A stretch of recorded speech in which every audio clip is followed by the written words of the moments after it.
शर्मिंदगी क्यों महसूस कर रहा है? इतना फख्र का काम करने के बाद भी लोगों से मुंह छुपा रहा है। मैं भी पालथी मारकर बैठ ही गया इस अजूबे के दीदार कहीं लूं, और जब देखा तो निकले अपने यार जनाबे अली अजीज। मगर यार मामला बड़ा गहरा लगता है।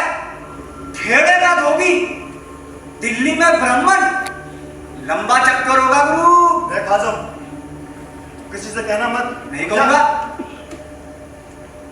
लेकिन साझेदारी करनी होगी। साझेदारी? हाँ, खैर ये बातें तो होती रहेंगी, पहले तुम्हारी कपड़दानी का बयान हो जाए। तो सुनो, देखो आजम, चंद रोज हुए मैं बगल के गांव में मेले कुचले कपड़े बटोरने गया हुआ था।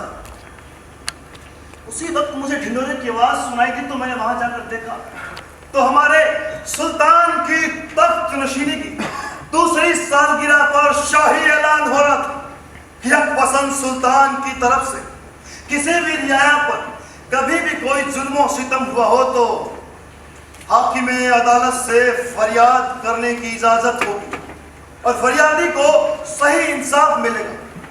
तभी आजम मुझे अपने गांव के विष्णु प्रसाद की वारदात याद आई। इसकी जमीन को सुल्तान के कारिंदों ने कभी जब्त किया था, फिर क्या बन गया ब्राह्मण, और फिर अगले दिन उस असली विष्णु प्रसाद से इस नकली विष्णु प्रसाद ने वो जमीन खरीद ली। हद हो गई, जबकि हुई जमीन की खरीदारी कैसे? आजम यही सवाल उस अहमद प्रसाद ने भी किया था। मैंने उससे कहा कि देखो विष्णु प्रसाद, तुम महज अपने जमीन की मिल्कियत मुझे बेच दो, और 10 असलियां मैंने गिन के रख दी उसके हाथ में। उसी हालत में मिल्कियत दिखा के मैं दिल्ली दौड़ा है, और आते ही हमारे हक पसंद सुल्तान के खिलाफ मैंने नालिश ठोक दी। अब ठगोगे उस्ताद, एक बात मैं भी समझ नहीं पा रहा हूँ। कौन सी? तू ब्राह्मण ही क्यों बना?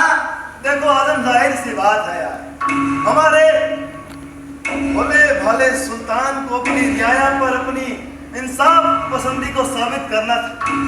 अपनी रियाया पर यह जाहिर करना था कि वो हिंदुओं के साथ भी बराबरी का सलूक करते हैं। अब एक ब्राह्मण पर उनकी दयादिली की बारिश हुई तो सुल्तान खुश, उनकी आवाम दंग। क्यों? तुमने यहाँ खड़े तमाम लोगों की तरह तरह की बातें नहीं सुनी? सुनी? अरे बहुत बातें सुनी है, लेकिन एक बात और भी सुनी है, यही के सुल्तान ने अपने वालिद और अपने भाई का कत्ल करवाया है। नहीं आजम, ऐसा कुछ नहीं हुआ था। मैं बताता हूँ असल में हुआ क्या था। दरअसल हमारे सुल्तान, उनके वालिद और उनके भाई लकड़ी के बने मचान पर बैठे शाही फौज का जुलूस देख रहे थे, और उसी वक्त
मुल्क का फैसला आपने सुना। हमारे चंद कारिंदों की वजह से एक ब्राह्मण के साथ जो जुल्म हुआ आपने देखा। हमने उस जुल्म का इकबाल करके इंसाफ पसंदी और हक का रास्ता इख्तियार किया। मजहबी तफरीक की वजह से टुकड़ों में बिखरी हुई हमारी सल्तनत की तवारीख में आज का ये लम्हा हमेशा जिंदा रहेगा। इस पाक लम्हे को गवाह रखकर हम चंद अल्फाज तवारीख के पन्नों पर दर्ज कराना चाहते हैं। हमेशा से हमारी ख्वाहिश रही कि हमारी सल्तनत में सबके साथ एक जैसा सलूक हो, खुशियां हो, शादमानी हो और हर शख्स को हक और इंसाफ हासिल हो। अपनी रियाया के अमन अमान ही नहीं बल्कि जिंदगी के हम ख्वाहिशमंद, जिंदा दिली और खुशहाली से भरपूर जिंदगी। हम अपनी अजीम रियाया की भलाई की खातिर एक नया कदम उठाना चाहते हैं। इसीलिए हमारी तजवीज है कि इसी बरस हम अपना दारुल खिलाफा दिल्ली से दौलताबाद ले जाएं।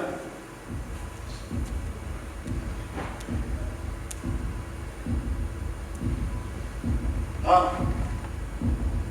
आप लोगों को हमारी तजवीज सुनकर जरूर हैरत हुई होगी, लेकिन हम सबको बता देना चाहते हैं कि ये किसी मगरूर सुल्तान का बेईमानी खत नहीं। इसकी ठोस वजह दिल्ली हमारी सल्तनत के उत्तरी सरहद के करीब आबाद, जहां हर वक्त मंगोलों पे हमलों का खतरा दरपेश रहता है।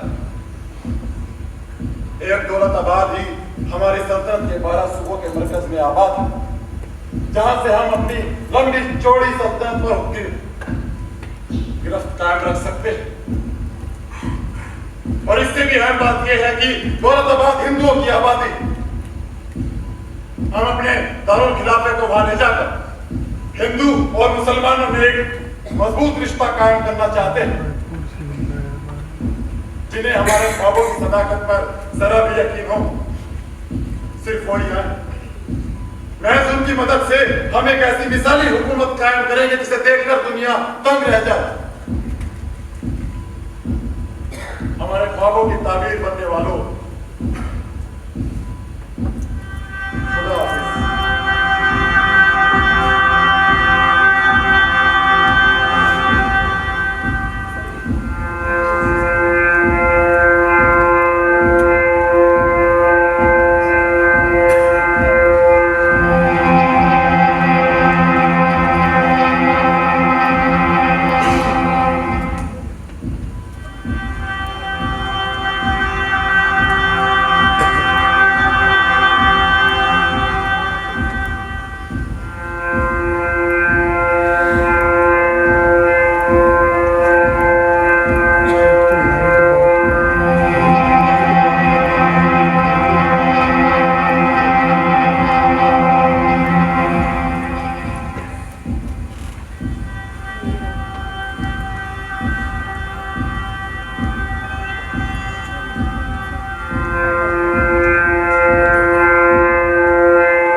नहीं अम्मी जान। अभी 2 लम्हे पहले आ जाती तो दुनिया के इल्मी खजाने का बहुत नुकसान हो जाता। ऐसा क्या वाकया हो गया 2 लम्हों में? मैं भी अभी इल्मी शतरंज के एक अहम मसले पर हल तलाश कर रहा था, जिसमें अल-अदली अस्सराबी जैसे पहुंचे हुए आलम भी नाकाम साबित हुए थे, और अब मुझे वो हल मिल गया। और देखिए किस कदर आसान है। पर ये सब मैं क्या समझूं मोहम्मद? समझना चाहो तो समझ भी जाओ, मगर समझने की चाह भी करो। बेकार की बातें मत करो। मैं यहाँ शतरंज खेलने नहीं आई।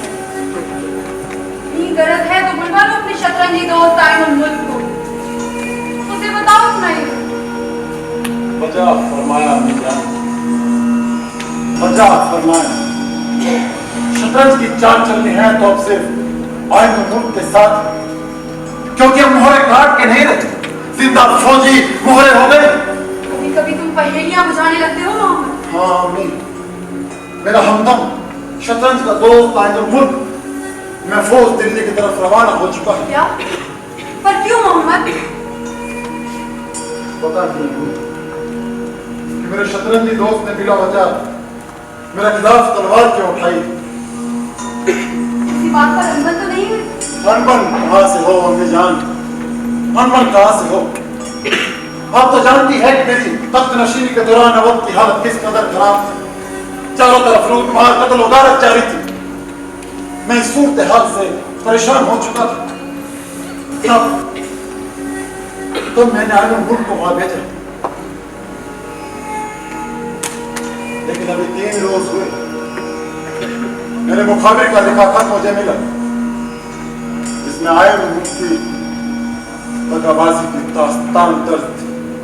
इसे दिल्ली की तरफ कूच किए 8 रोज हो गए। तो तुम क्या करोगे मोहम्मद? करना क्या? बची कुची फौज लेकर उससे जूझना है। बच्ची कुछ फौज?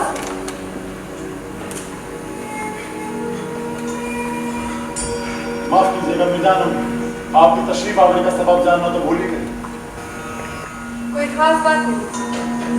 दरअसल मैं ये जानना चाहती थी कि आजकल तुम किस चक्कर में हो? दिन चढ़े तुम्हारे कमरे में रोशनी रहती है, रात भर जागते रहते हो। आखिर अपनी सेहत से ये दुश्मनी क्यों?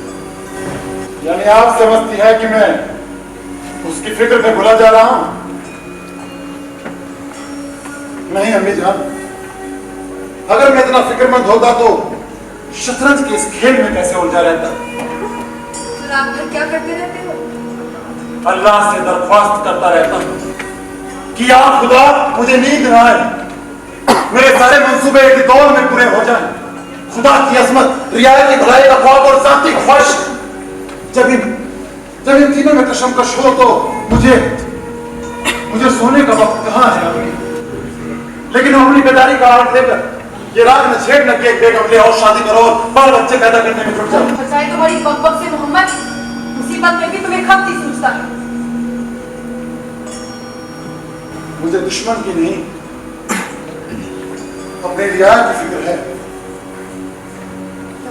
सुल्तानों को कोई फिक्र ही उनकी फिक्र दूसरे किस्म की थी, और फिर उनके माथे पर ताज पड़ता भी नहीं था, और न उतारने की हिम्मत ही उनमें थी। नतीजा यह साबित हुआ कि जवानी में ही बुढ़ापे का शिकार हो गए। या क्यों क्या हुआ? कुछ नहीं। 2 वर्षों के बाद भी आपको उस खबर पर यकीन नहीं हुआ? कौन सी खबर? यही कि मैंने अपने वालिद और अपने भाई का कत्ल किया, और उनके कत्ल से मैंने नमाज के पाक वक्त को नापाक कर दिया। मैंने ऐसी अफवाहों पर कभी यकीन नहीं किया। क्यों नहीं? क्यों नहीं? मेरी वालिदा को यकीन है, मेरे तमाम मुसाहिबों को है, अमीर और वजीरों को है, तो मेरी सौतेली मां को क्यों नहीं?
सब ठीक है हुजूर, लेकिन मुझे लगता है कि फौज 6000 से ज्यादा नहीं जुटेगी।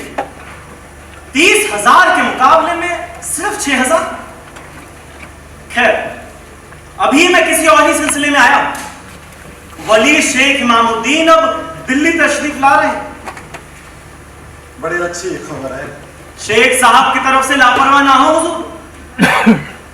कहा ना कि हम उनका दीदार करेंगे, और सुना है कि वो हमारे हम शक्ल हैं, तो क्यों ना अपनी शक्ल सवाद का जायजा भी एक बार कर ही लें। अरे हुजूर, हमें खबर मिली है कि शेख साहब ने सुल्तान पर इल्जामों की बौछार कर रखी है।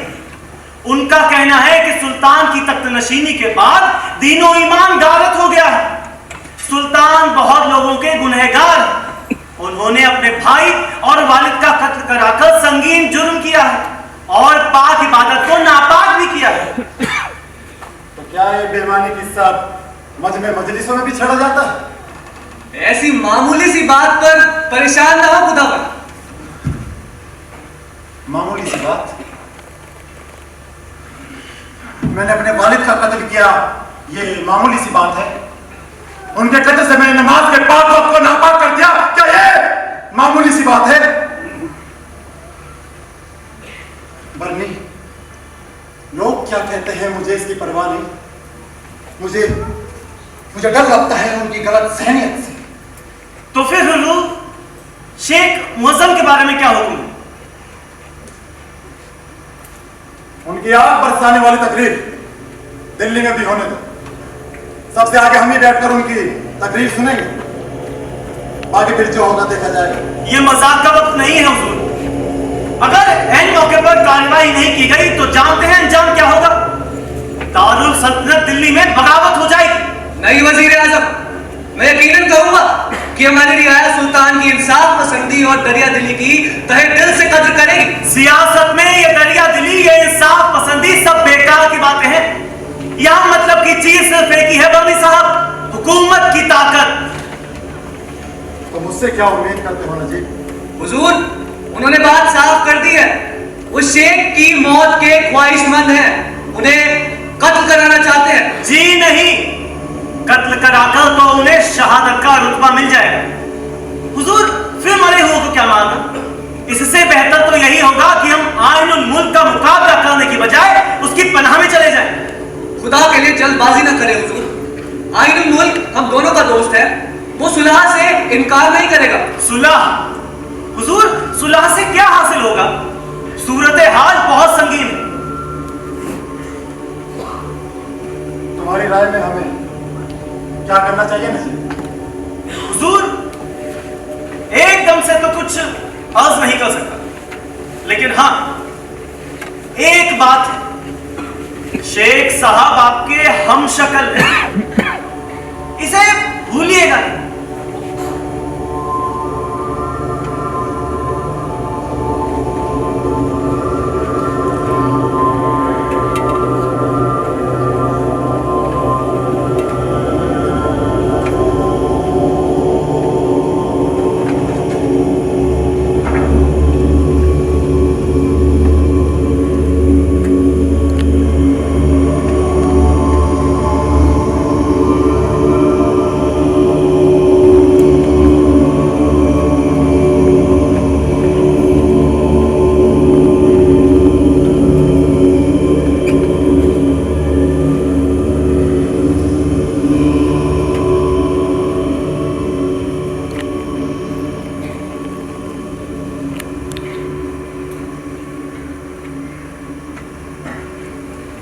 अभी तक कोई नहीं आया। हमसे ज्यादा तो आप बेसब्र मालूम होते हैं सुल्तान।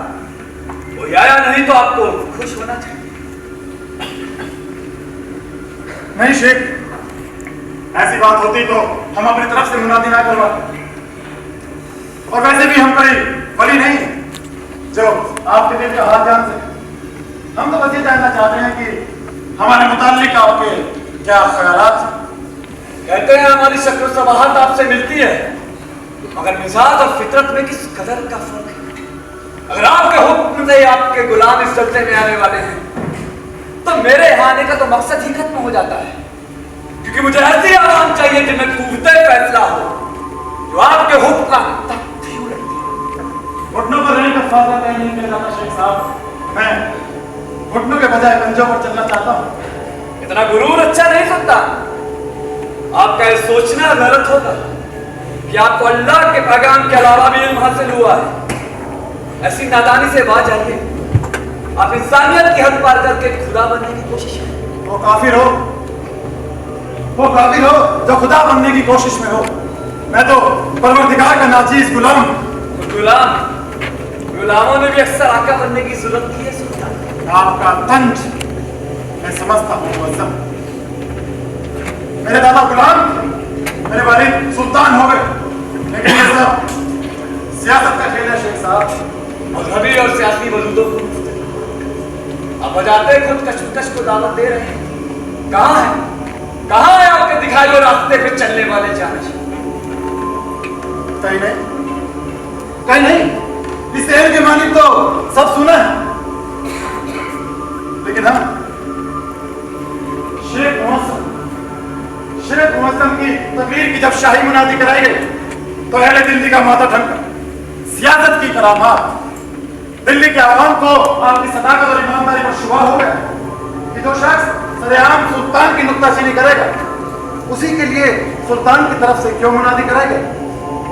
इस अनोखे तरीके ने सबको खौफजदा कर दिया और वह सोचने पर मजबूर हो गए कि हो न हो ये तो सुल्तान के दुश्मनों को खौफ निकालने की महज एक चाल, और इसमें हजरत की हैसियत भी मोहरे की है। आपका तजुर्बा कामयाब है। खूब सबक दिया आपने। मैं आपके सबक को अपनी सूरत देने की कोशिश करूंगा। खुदा हाफिज। कहा जा रहे हैं शेख इमामुद्दीन? फिलहाल आप ही तो हमारे लिए कारामद शख्स हैं। अवध के अमीर आइनुल मुल्क ने दिल्ली पर चढ़ाई करने का फैसला किया है, लेकिन हमें बताने दे क्या हासिल होगा सुल्तान। दरअसल हम अपनी अजीम तरीन जाए भलाई की खातिर अमन चाहते हैं, इसलिए आपसे इल्तिजा करते हैं कि आप हमारे पैगाम रसा की हैसियत से सुलह के इस नेक काम को अंजाम अपनी खातिर नहीं, उन बेकसूर मुसलमानों की खातिर जो बिला वजह मुसलमानों के हाथों मारे जाएंगे। ये जिम्मेदारी मैं आपको सपोर्ट करता हूँ। मैं यकीनन करूंगा सुल्तान, मगर इसके पीछे कोई सियासी चाल नहीं। यकीनन नहीं है शेख साहब। तो हमें कोई एतराज नहीं है। तो वाकई आप हमारी तरफ से आइन मुल्क के पास जाने को राजी हैं? क्या हम इसे आपका बहुत तस्लीम करें? हाँ,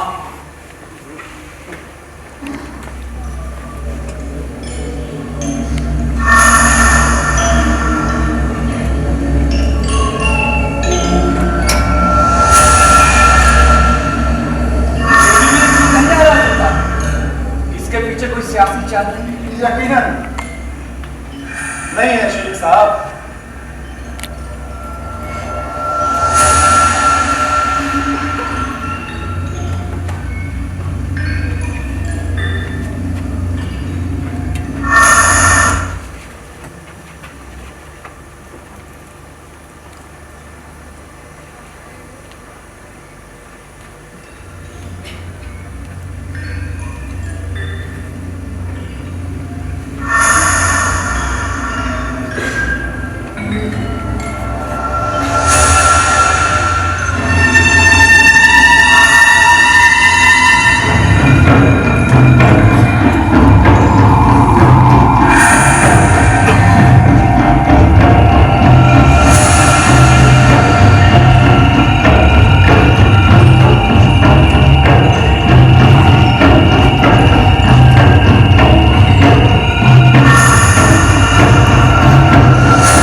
सुल्तान का मोतमीर हूं। महज इसी बिना पर आप मुझसे सुल्तान की हुकूमत की बदखोही करवाना चाहते हैं? मैं तो दिल्ली का बाशिंदा भी नहीं हूं। दिल्ली वालों को तो सिर्फ बाहरी रहनुमाई डाल सकती है। हम तो घर के मुखिया तक ठहरे। देख लीजिए ना, दिल्ली में हमारी क्या दुर्गति हो रखी है। कौन सा खतरा दरपेश है यहाँ पर? मुझे तो कुछ नजर नहीं आता। फिर ये दौलताबाद जाने का बखेड़ा क्यों शुरू हुआ? क्या मसला है हमारा वहां से? सब कुछ तो उल्टा है यहाँ से वहां का। और इस पर काशिंदे भी हिंदू हैं, देखते ही रात हो जाएंगे। वजह है, लेकिन सुल्तान की तख्त नशीनी के बाद ही देहात कस्बों में कितने मकतब मदरसे खुले हैं, फूल नहरें बनी हैं, दवा खाने काम हुए हैं। हमें सुल्तान फरमाते हैं कि हिंदू मुसलमान बराबर है, दोनों कौमें इंसान की नस्ल है। हिंदुओं का जजिया देना इंसानियत की बेकदरी है। इससे बदतरीन क्या रानियां सरकार का हो।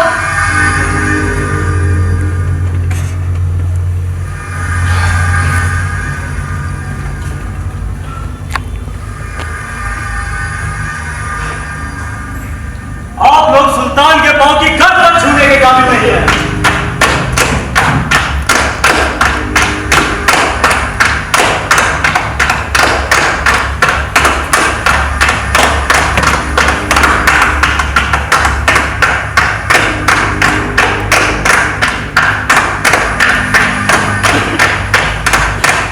खुदा के वास्ते, तीनों ईमान की सलामती के खातिर आप हमारा साथ हैं। क्या मैं जान सकता हूं मैं किनसे मुखातिब हूं? मुअज्जम शेख शमसुद्दीन ताजदार क्वीन। मुअज्जम शेख शमसुद्दीन।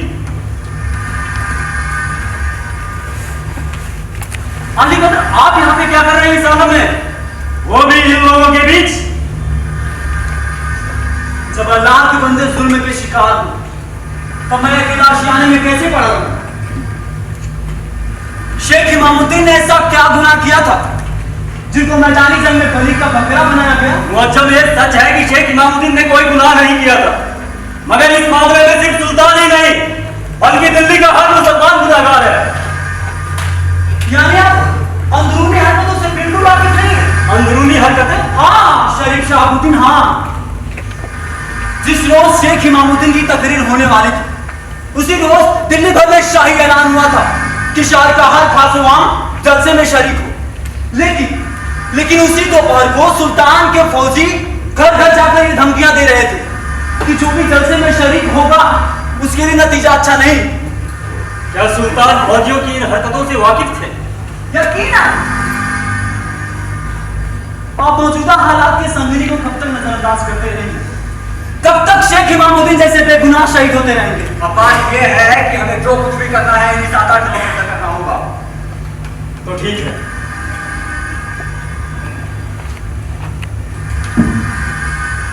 मुझे मंजूर है। अपनी खातिर नहीं बल्कि आप लोगों की खातिर, शेख शमसुद्दीन की खातिर मैं आप लोगों का शरीके हाल हो जाता हूं। पर क्या आप चाहते हैं कि मैं सुल्तान को धोखे से कत्ल करूं? क्यों? अब तक की बातों से आप इतना भी नहीं समझ पाए। शाहबुद्दीन और नहीं मारे, उनकी चालाकी में भी एक दर्द होता है क्योंकि इनके वालिद ने मेरे वालिद के साथ सगावादी की और मेरे वालिद के सूबे को हरा दिया। तब से उस जुल्म के कफारे के तौर पर शाहबुद्दीन मेरे साथ बिरादराना सलूक बरतते हैं। बिना घटके मौके के लिए मेरी तस्वीर है कि इबादत के पाक वक्त पर ही सुल्तान का कत्ल करा दिया गया। लेकिन इबादत जैसे पाक वक्त पर एक मुसलमान का कत्ल, वो भी मुसलमान के हाथों। आपने ये तो फरमाया था कि जो शख्स अपनी रियाया पर जोर जबरदस्ती करता वो मुसलमान कहलाने का हक नहीं रखता। और क्या आप इस हकीकत को नजरअंदाज कर देंगे कि इबादत के पाक वक्त पर ही सुल्तान ने अपने वालिद और भाई का कत्ल कराया था?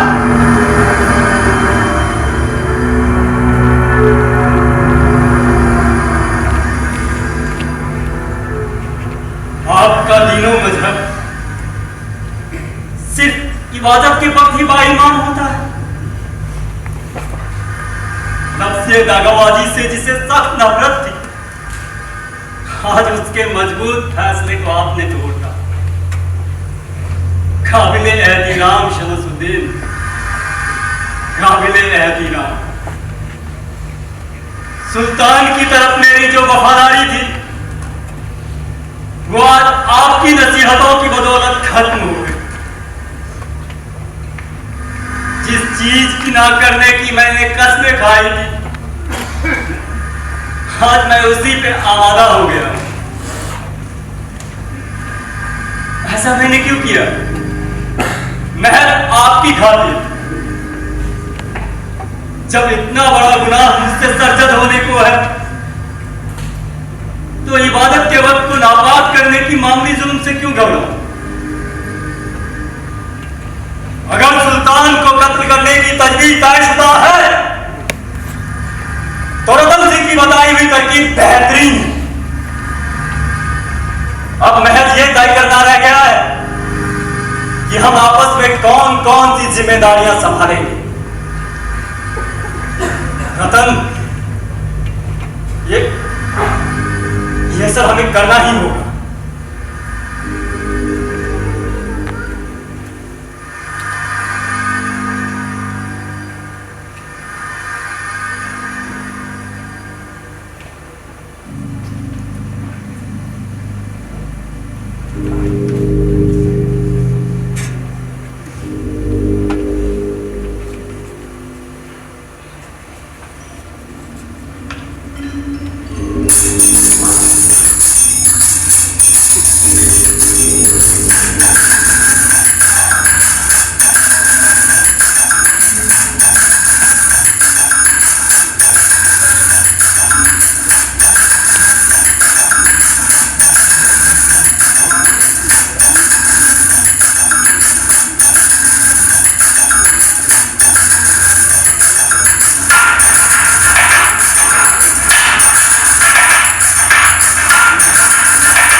बेटा। और दूसरा, अब हमारी सल्तनत में चांदी के सिक्कों के साथ साथ तांबे के सिक्के भी जारी होंगे। और वो किस काम आएंगे हुजूर? जिस तरह चांदी के सिक्के काम आते हैं, एक तांबे के सिक्के की कीमत एक चांदी के सिक्के के बराबर होगी। और तांबे की कीमत चांदी की बराबरी कैसे करेगी हुजूर? शहाबुद्दीन, कीमत होती है शाही कानून की और शाही मोहर की, सिक्के की नहीं।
के चिट्ठी रसन एक अजीब खत हमारे हवाले किया था।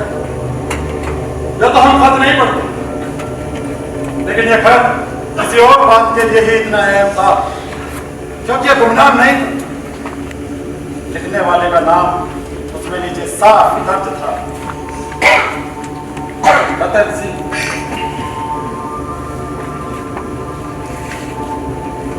मोहम्मद, तुम्हारे दिमाग को कोई नई तस्वीर हाथ नहीं लगी।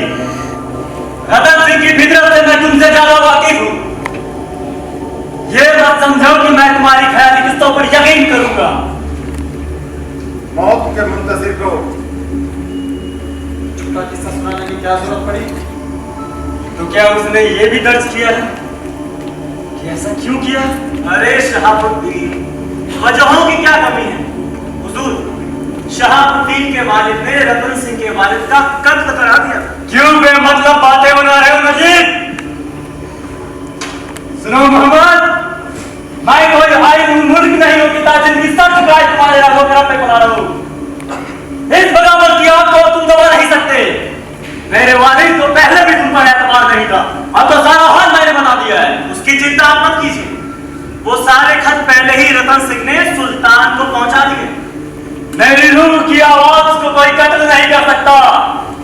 यह आग भयंकर रहेगी। मोहम्मद, तुम मुझे कत्ल कर दो, लेकिन तुम्हारी तबाही में लाजमी है।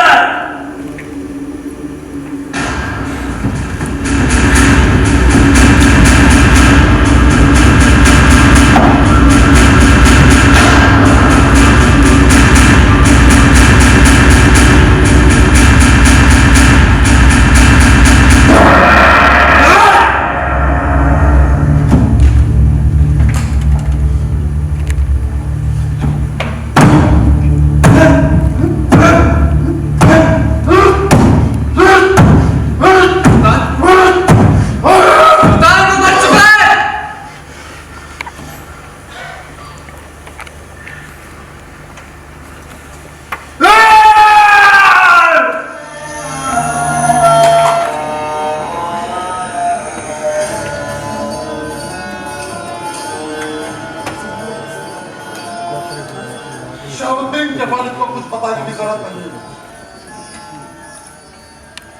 कल ही शहर भर में गुनादी करवा दो कि वफादार शहाबुद्दीन ने अपनी जान पर खेलकर सुल्तान की जान बचा ली और सुल्तान की सलामती की खातिर अपनी जिंदगी कुर्बान कर दी।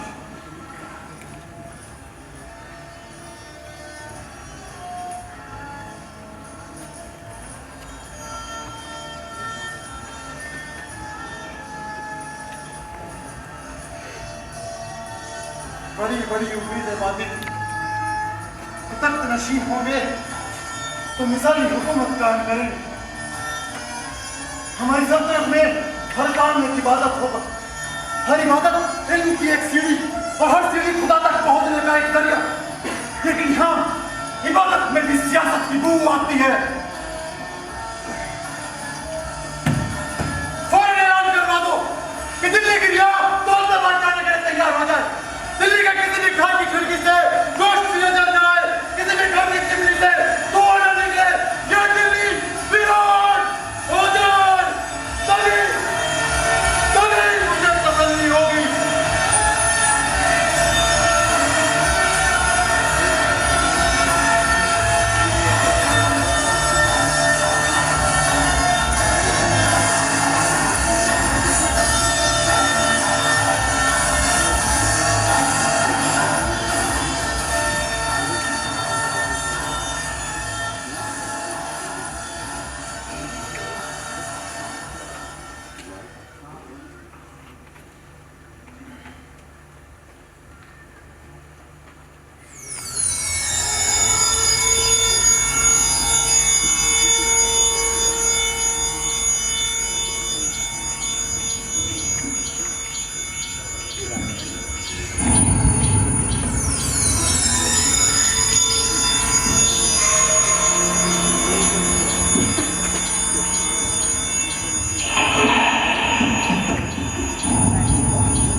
कल सुबह होते ही हम लोग यहाँ से निकल जाएंगे।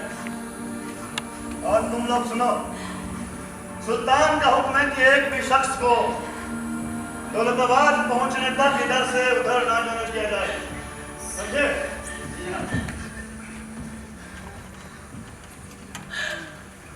अल्लाह तुम्हें बरकत दे, मुझ पर जरा रहम करो, मुझे गौरवालिया के पास जाने दे। मेरा बच्चा बहुत बीमार है, मेरा बच्चा मर जाएगा, मेरी जान दे। क्या किया जाए? तुम भी मजबूर है, सुल्तान का हुक्म नहीं सुना आपने। तुम चाहती हो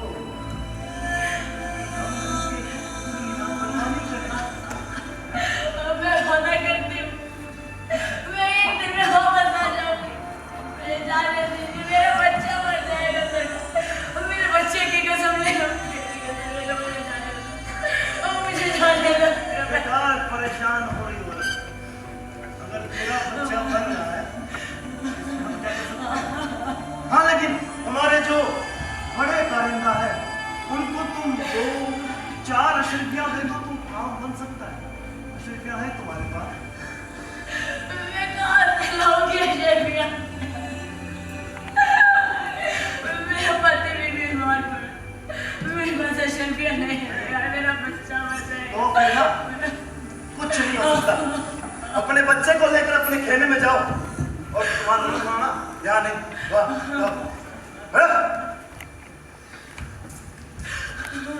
यार जाने क्यों नहीं कहता उसको? बेचारी कब से रो रो कह रही है कि उसका बच्चा मरा जा रहा है। साहब बोल दिया कुछ करते? तुमने देखा है बच्चे को? देखा है तुमने? मैंने देखा है सब। बच्चा तो बचेगा नहीं, तो फिर पैसा उसको लिया तो क्यों मिला? अरे समझो, वरना हमें दोनों क्यों ना रख ले? अब तुम भी हद करते हो यार, जरा से दो पैसे के पीछे पड़े हो। अगर रकम के इस लालची हो तो मुझे बताओ, मैं भी किसी मालदार मुझे बचा के आसार कर देता हूँ। हालत में यहाँ चोरी मत करना, समझे? हाँ सुनो, दौलताबाद पहुंचते ही हम ये मुलाजिमत छोड़ देंगे, समझे? क्यों? वहां जाकर हम तांबे के जाली सिक्के बनाएंगे।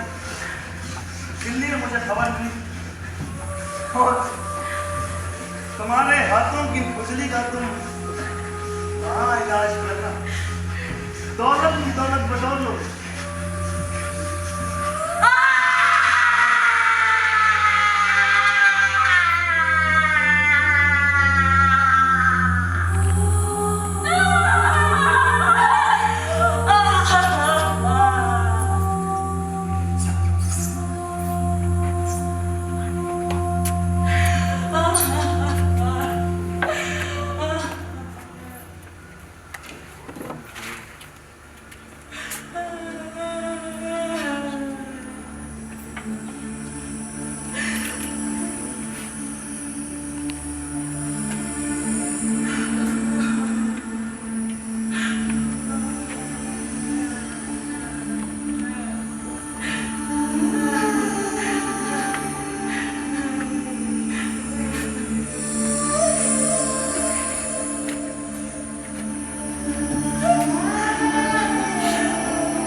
आलम को फतेह करने के ख्वाब देखने की उम्र है।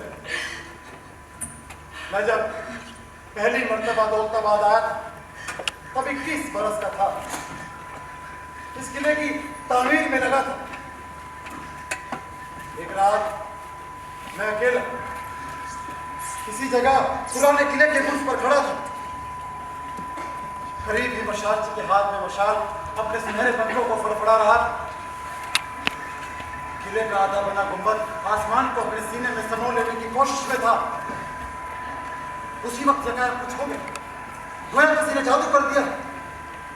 मैं, मशाल, आसमान, किला सब पिघल गए, एक हो गए।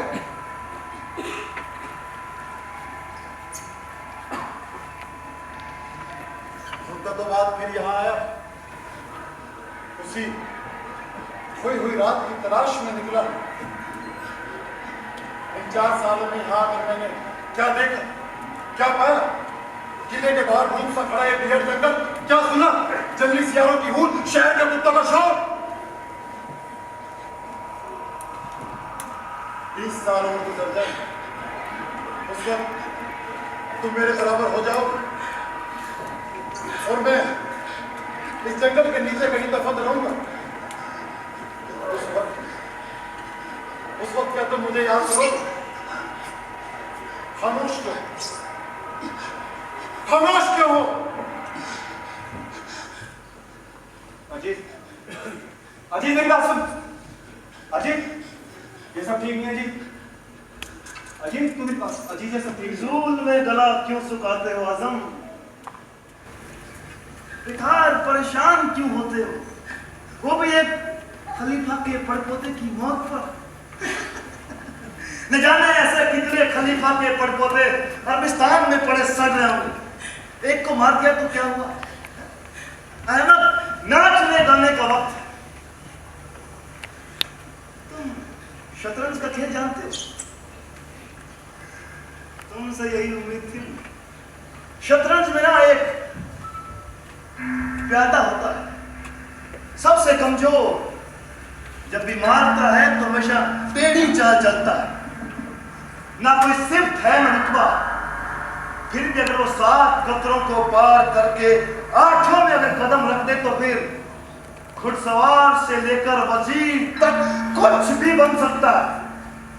यानी सीधे बादशाह की नाक के नीचे पहुंच सकता है। इधर देखो आजम, कैसा लगता हूं? लगता हूं ना खलीफा का पड़पोता? बोलो अहमद, कैसा लगता हूं मैं? समझ रहे हो? अहमद, नाचने गाने का वक्त है, खुशियां मनाने का वक्त है, सारे ख्वाबों को पूरा करने का वक्त है। 8वें कतरे में कदम रखने का वक्त है और तुम हो कि यूं परेशान होकर रो रहे हो। आजम, नाचो, गाओ। वो देखो आजम, वो देखो सामने, देखो आजम, शाही महल का बंद दरवाजा खुलने जा रहा है। नाचो अहमद, नाचो, गाओ। क्या बड़े खलीफा का बड़पोता, बड़े खलीफा का बड़पोता, बड़े खलीफा का बड़पोता, बड़े खलीफा का बड़पोता।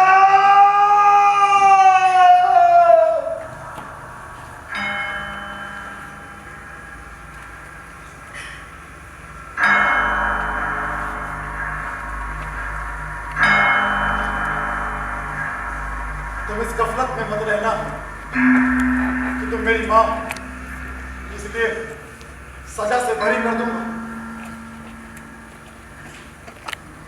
अम्मी जान, मेरे करीब के 3 ही शख्स थे, तुम, बरनी और नजीब।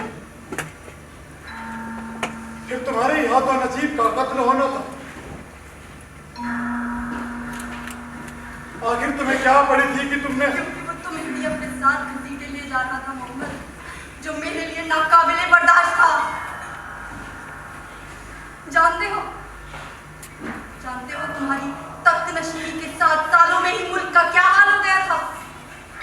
तुम्हारे वालिद शेख इमामुद्दीन जैसे एक के बाद एक तुम्हारे सर की ख्यालों का शिकार होते चले गए, और फिर मरने वालों का ताता कभी टूटा ही नहीं। मुकम्मिल तबाही का जिम्मेदार था तुम्हारा वो बदकौर नजीब। तुमने अपने एतकादों के लिए तो न जाने कितनों को बेमतलब मरा डाला। क्या मैं तुम्हारे लिए एक कत्ल भी नहीं करवा सकती थी? गद्दारी की एक ही सजा है, सजाए मौत। सब्र करें मोहम्मद, जल्दबाजी से काम लेना। मैं इंतजार करती हूँ तुमसे, अपने लिए नहीं, तुम्हारे लिए। तुम मुझे मरवा कर कभी खुश नहीं रह सकोगे।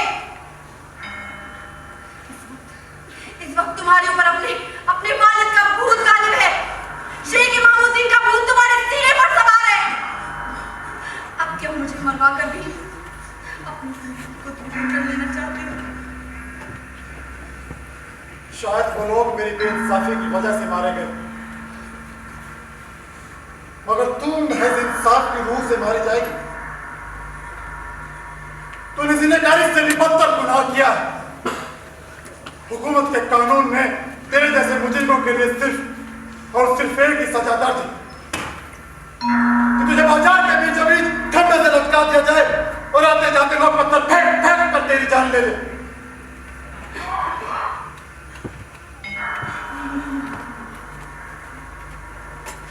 खुदा के लिए मुझे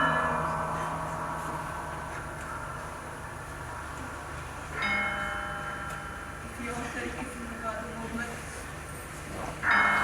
मगर इस तरह ही उन सबके सामने नहीं। ले जाओ इसे।